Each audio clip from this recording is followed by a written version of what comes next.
Nous prenons le large cette semaine pour l'entretien avec un évêque, puisque nous partons à Lourdes retrouver l'évêque d'Amiens, Monseigneur Gérard Lestang. Bonjour.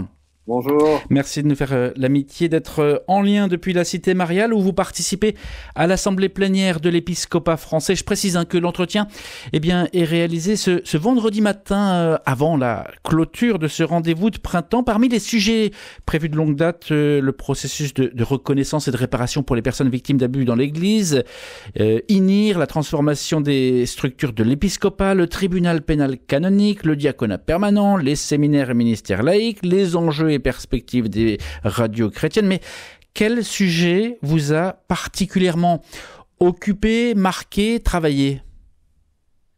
Ce qui nous a d'abord frappé, qui a fait l'objet de notre déclaration ferme sur la fin de vie. On est tous arrivés un peu échaudés par cette déclaration récente du président et désireux d'avoir une parole commune pour dire ne dévoyons pas la fraternité, puisque le mot fraternité a été employé pour ce projet qui n'a rien de fraternel. Donc il y a eu ce communiqué qui a été diffusé dans la presse, que vous avez vu sans doute. En tout cas, si vous l'avez pas vu, c'est intéressant de le lire, et puis surtout de rester éveillé sur le sujet-là. Ces lois sur la fin de vie, elles ne peuvent pas passer. On peut pas voter le don de la mort de multiples manières dans la société. Après, il y a eu d'autres sujets qui sont aussi marqués par la gravité, en particulier la continuité du travail sur les personnes victimes adultes et le fait une recherche est en cours sur une structure éventuelle, une instance éventuelle pour l'accompagnement des personnes victimes adultes, victimes d'agressions sexuelles dans l'Église, bien sûr, hein. Et puis l'INIR, qui est donc l'instance de justice restaurative, de réparation, qui a fait un bilan. La responsable, Madame Marie de Reims-Vaucresson, a fait un bilan du travail qui a été conduit jusque-là. Et la question donc est posée de continuer à accueillir les dossiers des personnes victimes et puis de les traiter sur un temps qu'il faut définir, en tout cas qu'il faut prolonger. Donc ça, c'est les sujets plus graves. Ensuite, il y a des sujets qui concernent la conduite, la gouvernance, l'animation de l'Église, en particulier sur le diaconat, et puis qui célèbre ses 60 ans, donc c'est un point d'étape important. Et puis sur les ministères institués, lecteurs, service de la parole de Dieu, le service de l'Eucharistie, acolyte, et puis le ministère des catéchistes. Ces trois ministères remis en lumière par le pape François, ouverts aux hommes et aux femmes désormais. Voilà, et nous devions avoir une parole commune sur ces ministères pour qu'on les mette ensemble de manière un peu concertée dans l'Église de France. Voilà les gros sujets. Il y en a d'autres aussi. Vous avez égrené les gros sujets. Vous avez souligné le sujet d'actualité qui s'est invité, qui a dès les premiers temps, c'est évidemment cette question de l'aide à mourir, de l'euthanasie, du suicide assisté, cette thématique qui vous a occupé. Ne dévoyons pas la fraternité. Vous appelez, évêque de France, à plus de solidarité avec les personnes les plus fragiles. Mais qu'est-ce que vous avez à dire quand l'espérance chrétienne finalement se heurte au principe de réalité, quand l'opinion de vos contemporains est différente de la vôtre, quand la sédation pour mettre fin aux souffrances semble triompher de la vie ? Et d'abord, le principe de réalité, c'est pas le principe d'opinion. La réalité, c'est qu'une vie humaine, c'est sacré. La réalité, c'est qu'une vie humaine, ça ne se monnaie pas du début jusqu'à la fin. Et il y a des enjeux économiques, vous savez, dans ces lois. Ça, c'est une chose. Donc, le principe d'espérance, c'est de croire jusqu'au bout qu'on peut accompagner humainement la vie humaine, et en particulier en développant ce qui a été voté dans une loi déjà qui commence à dater, la loi Claes-Leonetti, en développant ce qui n'a pas été fait suffisamment et pratiquement pas encore en France aujourd'hui, et qui n'est pas au programme de la nouvelle loi quand on regarde les conditions financières dans lesquelles c'est fait, en développant les soins palliatifs, c'est-à-dire l'accompagnement des personnes, le traitement de la souffrance, l'affection, la tendresse la manière dont la société peut s'honorer en accompagnant les personnes jusqu'à leur dernier soupir. Alors, c'est ça le principe de réalité. Le principe de réalité, c'est la vie humaine et de ne pas donner la mort, qui est aussi un principe éthique. Voilà. Monseigneur Gérard Lestang, les sujets de fond, vous les avez égrenés. On va y revenir évidemment dans les semaines, dans les mois à venir, parce que ce sont des sujets sur le long terme. Mais est-ce qu'évêque, quand vous vous réunissez, vous vous posez la question de l'actualisation de l'annonce de la foi? Comment est-ce qu'on fait pour être audible aujourd'hui, en 2024, dans l'annonce de ce mystère chrétien? Comment est-ce qu'on fait pour être attentif à ce que chaque personne se sente aimée par Dieu? Alors, je vois que c'est une question que vous portez souvent, cette question-là, mais une question de journaliste. Et c'est notre question aussi, hein, la manière dont on peut être lisible et audible dans la société. Alors, nous avons en particulier, je prends un exemple, travaillé le chemin de transformation de la Conférence des évêques de France qui est en cours depuis un certain temps. Nous avons pris des décisions cette semaine qui vont être rendues, en particulier des élections à des postes de responsabilité vont être diffusés dans la journée.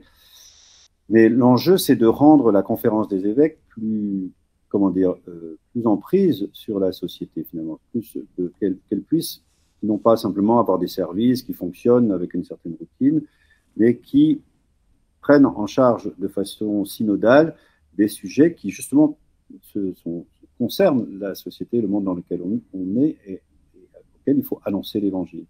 Et en particulier, une des décisions qui est prise, c'est que tous les 3 ans, il y aura un rassemblement, si on veut, de type synodal qui sera vécu en prolongement ou avant une assemblée des évêques à Lourdes, c'est-à-dire une assemblée de type national, qui n'est pas une assemblée de décision, mais une assemblée qui permet d'écouter le peuple de Dieu dans toutes ses composantes, tel qu'il est présent en France aujourd'hui.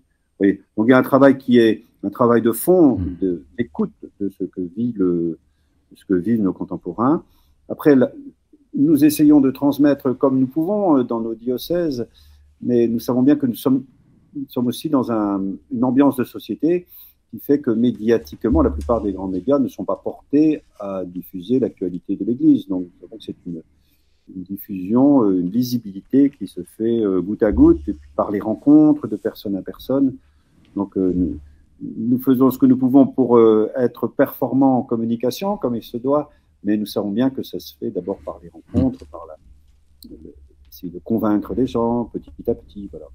Puisque vous parlez de médias, de communication, l'un des sujets aussi qui était à l'ordre du jour figurait les radios chrétiennes, Radio Notre-Dame, Fidélité, Espérance, KTO Radio, RCF. Vous avez travaillé sur les enjeux, les perspectives de ces radios chrétiennes. Qu'est-ce que vous avez décidé? Et d'ailleurs, selon vous, quelle est la place, le rôle de ces radios chrétiennes? Alors, il y a beaucoup de questions en une seule. D'abord, si je vous parle aujourd'hui sur RCF, c'est que je crois aux radios et à ce média, et que les évêques qui ont été rassemblés cette semaine ont redit leur attachement à ce média qui est plus qu'un média radio d'ailleurs aujourd'hui, qui est un média multimarque, un média à diverses facettes, avec des podcasts, des vidéos, etc. Tout se croise. Je crois que les évêques ont redit leur attachement et leur désir de travailler ensemble, leur désir d'unité, comme aujourd'hui il y a plusieurs propositions en France entre Radio Notre-Dame, Radio KTO, la RCF bien sûr, et puis diverses radios dans certains diocèses. Un désir s'est manifesté en présentant la synthèse d'un groupe de travail, d'avancer vers plus d'unité, vers plus de collaboration, de mutualisation. Voilà, non pas faire forcément une seule radio chrétienne en France, mais en tout cas faire en sorte que les radios travaillent ensemble et avancent ensemble. Donc, il y a un groupe de travail qui continue ce travail sérieux qui a été engagé sur le sujet et qui prendra des décisions certainement dans les temps à venir. Le temps file, Monseigneur Gérard Lestang. On va parler de Pâques, mais d'abord une question plus sur la forme, parce qu'on l'a compris, Lourdes, pour un évêque, c'est le fond et la forme. Alors le fond, les sujets ne manquent pas, mais les coulisses, la forme, qu'est-ce que vous en tirez? Vous allez rentrer avec quoi? Qu'est-ce qui vous réjouit ou d'ailleurs vous agace? Alors, vous avez raison de dire que c'est la question de la forme, parce que ça remet en forme d'une certaine manière de vivre la collégialité. Et il y a à chaque session, moi j'en ai fait plusieurs depuis que je suis évêque et puis comme secrétaire général adjoint avant, chaque session, chaque assemblée plénière a son ambiance. Voilà. Et ici, elle est printanière, vous l'avez dit au début, c'est la session printanière, mais il faut dire que le printemps est là et presque l'été d'ailleurs à Lourdes. Donc quand on peut sortir, prendre l'air aussi, et on a donné aussi une dimension spirituelle. Nous sommes en carême, proche de la Semaine Sainte. Nous avons vécu un chemin de croix ensemble. Donc il y a aussi une dimension pénitentielle, de chemin de croix qui se vit, et une ambiance plutôt sereine même dans la réflexion, je pense, qui se prolonge, qui se continue sur les abus, la manière dont nous les conduisons.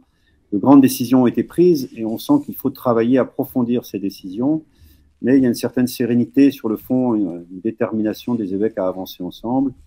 On n'est pas l'esprit de la synodalité est présent et le désir de synodalité est présent. Donc il n'y a pas de gros clivage dans le groupe des évêques aujourd'hui. Il n'y a pas de personnes qui vantent ou de groupes polémiques, mais il y a une vraie écoute d'avis différents et de recherche de la vraie posture, la bonne posture évangélique dans la société.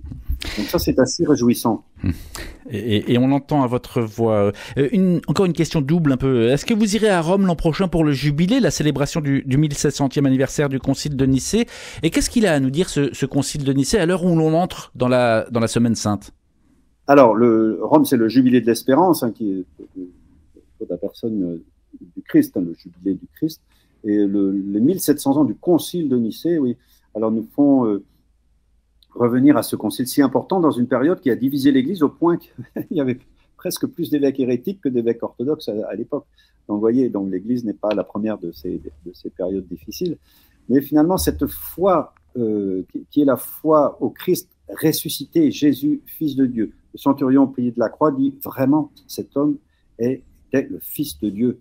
Donc, le Concile de Nicée va au bout de cette affirmation, d'une certaine manière, pour dire qu'est-ce que ça veut dire quand je dis vraiment cet homme est le Fils de Dieu. Qu'est-ce que ça veut dire quand c'est les évangiles qu'on a ces jours-ci, quand on jette des pierres au Christ parce qu'il se dit Dieu, parce qu'il se dit frère. Et qu'est-ce que ça veut dire que le Père et le Fils sont de même substance, de même être consubstantiel, dit la foi de l'Église. Donc c'est lorsque nous disons le Christ ressuscité, le Christ est mort et ressuscité, lui qui est le Fils de Dieu, le Concile de Nicée, qui est intégré à notre credo, que nous disons dans la liturgie, eh bien, c'est une manière de dire toute la densité et la beauté de notre foi au Christ.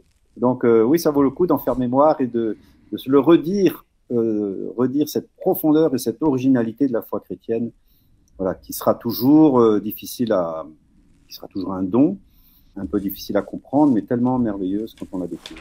Et alors, ce sera la dernière question. Est-ce qu'on peut être chrétien sans croire à la résurrection de Jésus? Je lisais un sondage qui disait que plus de 20% des chrétiens n'étaient pas sûrs de croire à la résurrection de Jésus. Alors, s'ils ont des doutes, dans l'Évangile aussi, il y a des doutes. Mais la foi, c'est quand on traverse ces doutes et quand on accueille la réalité de Jésus vivant. Il ne s'agit pas d'accueillir un concept. Beaucoup de gens ont du mal avec la résurrection, mais ils ont du mal avec la notion. Voilà. Mais par contre, dans leur foi, leur accueil de Jésus vivant est très fort souvent. Donc parfois, il faut aller plus loin que les mots pour voir quelle est la relation profonde que les gens ont au Christ vivant. Et derrière le fait que des gens butent sur les mots, il y a souvent une foi profonde en fait au Christ. Donc on ne peut pas être chrétien sans croire que Jésus est vivant aujourd'hui, qu'il est ressuscité, qu'il a été réveillé du tombeau. Ça a été exprimé de 1000 manières déjà dans le Nouveau Testament, dans la Bible, et ça continue d'être exprimé de 1000 manières aujourd'hui, mais c'est vraiment le cœur de notre foi. Le Christ est mort sur la croix, une fois pour toutes, et il est ressuscité d'entre les morts. Un message sans ambiguïté. Merci beaucoup, Monseigneur Gérard Lestang. Je rappelle que vous étiez depuis Lourdes, où vous participez à l'Assemblée plénière de printemps de l'Épiscopat français. Merci et bon retour en Picardie. Merci.